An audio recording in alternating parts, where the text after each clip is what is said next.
అందరికీ నమస్కారం. Welcome to Siri Raj food. నేను మీ సిరి. ఈరోజు మన వీడియోలో చాలా టేస్టీగా, అలానే హెల్తీగా మార్నింగ్ బ్రేక్‌ఫాస్ట్‌లోకి ఈజీగా చేసుకునే రెసిపీని ప్రిపేర్ చేద్దాం. మార్నింగ్ అనే కాదు, నైట్ డిన్నర్‌లోకి కూడా చాలా చాలా బావుంటుంది. హెల్తీ కూడా. ఈ వీడియో మీకు నచ్చితే తప్పకుండా like, share and subscribe friends. దీనికోసం ముందుగా గ్యాస్ మీద బాండీ పెట్టుకొని 2 కప్పుల వాటర్ పోసుకొని ఈ వాటర్‌ని మంచిగా మరిగించుకోవాలి. వాటర్ అయితే చక్కగా మరుగుతున్నాయి కదా! ఇలా వాటర్‌ని గ్యాస్ సిమ్‌లో పెట్టుకొని అలానే ఉంచి, ఇప్పుడు మనం పిండి కలుపుకోవడానికి వీలుగా ఉండే గిన్నెలో ఒక కప్పు గోధుమ పిండి, అలానే హాఫ్ కప్పు శనగపిండి వేసి, రుచికి సరిపడా ఉప్పు వేసి, ఈ పిండంతా మంచిగా కలిసేలాగా కలుపుకోవాలి. మనం వేసిన గోధుమ పిండి, శనగపిండి, అలానే ఉప్పు, పొడి పిండిలే అన్నీ బాగా కలిసిపోయిన తర్వాత, ఇప్పుడు మన గ్యాస్ మీద ఉన్న వేడి వాటర్ తీసుకొచ్చి కొంచెం కొంచెం వేస్తూ పిండిని చక్కగా కలుపుకోవాలి. ఇలా కొంచెం కొంచెంగా వాటర్ పోస్తూ పిండనేది ఉండలు లేకుండా చక్కగా కలుపుకోవాలి.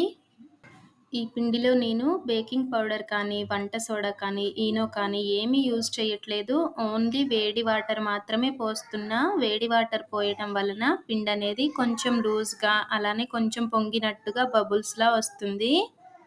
మనం కలిపే పిండిలో కొంచెం కొంచెంగా వేడి వాటర్ పోస్తూ పిండనేది ఉండలు లేకుండా మంచిగా కలుపుకోవాలి. మన వీడియోలో చూపిస్తున్న విధంగా పిండి కొంచెం గట్టిగానే ఉండాలి. మరీ లూజ్‌గా కలిపేయకూడదు. మనం కలిపిన పిండి వేడిగానే ఉంటుంది. ఈ వేడి మీదే మూత పెట్టేసి ఒక 5 మినిట్స్ పక్కన పెడదాం.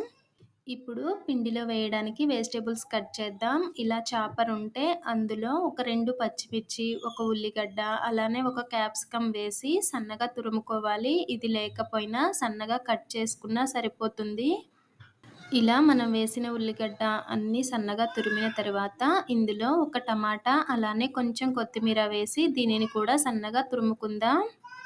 ఇలా అన్నీ కట్ చేసుకున్న తర్వాత మనం ముందే కలిపి పెట్టుకున్న పిండి ఉంది కదా! ఆ పిండిలో ఇదంతా వేసేసి, మనం తురిమి పెట్టుకున్న క్యారెట్ కూడా వేసి పిండంతా మంచిగా కలిసేలాగా కలుపుకోవాలి.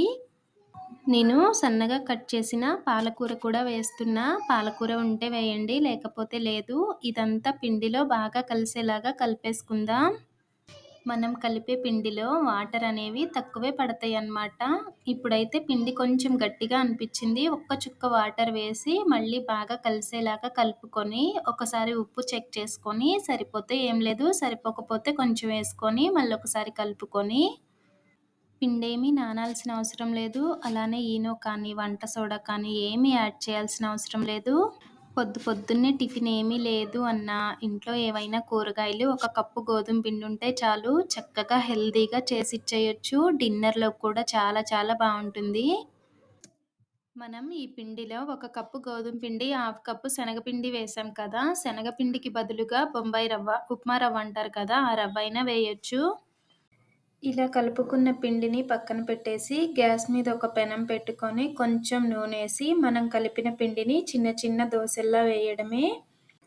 పొద్దున్నే టిఫిన్‌లోకైనా, నైట్ డిన్నర్‌లోకైనా అప్పటికప్పుడే చేసుకోవచ్చు. టేస్ట్ కూడా చాలా అంటే చాలా బావుంటుంది. ఇవైతే పిండిలేమి నానబెట్టకుండా అప్పటికప్పుడే వేసుకోవచ్చు. హెల్తీ కూడా.